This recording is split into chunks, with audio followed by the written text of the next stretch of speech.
Artist chika viral today. Liza Dino at Ice Segura handa ng magka-baby.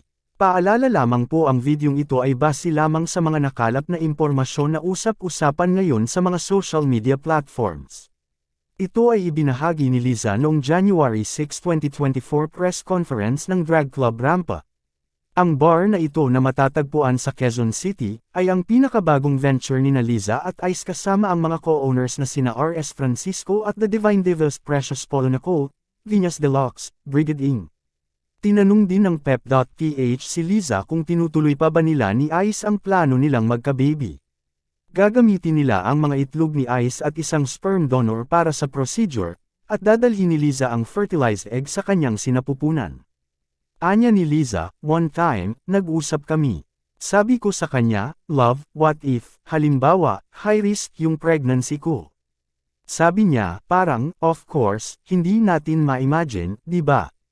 Ha ha ha. She continued, pero ang sabi niya, the only time that I will do it is if your pregnancy is high risk. I will not allow that you will go through that kung high risk. But, of course, it's important na magka-baby. Sabi ni Liza, hindi naman daw gusto ni Ice ang ideya, pero handa siyang gawin ito para sa kaligtasan ng asawa. She said, "We will cross the bridge when we get there." Ha ha ha, grabe, yung mukha mo parang, hi, si Ice. Ha ha ha, hindi siya okay sa idea, pero willing siya to take the risk if it endangers my health. Last resort na natin yan. Si Liza ay kasalukuyang chairperson ng Film and Development Council of the Philippines, FDCP. Nang ipagpatuloy nila ang kanyang pagbubuntis noong 2023, natagpuan na ba niya ang kanyang pansamantalang kapalit? Saan niya balak manganak? Actually, hindi ko siya iniisip, kasi, when I was pregnant before, I was dancing flamenco at 8th month.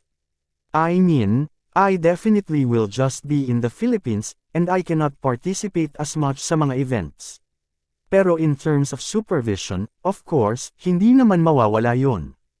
That's why we are empowering our staff. Dagdag pa ni Liza, of course, I'm open to collaborators na gustong tumulong. Napakalaking bagay po yun for me. Pero dito po ako mangganganak, hindi sa US. Sa lahat ng trabaho niya para sa FDCP, kahit si Liza ay hindi alam kung paano gagawin ang lahat bago niya simulan ang kanyang pagbubuntis. Tuldok, hindi ko rin alam, she said with a laugh.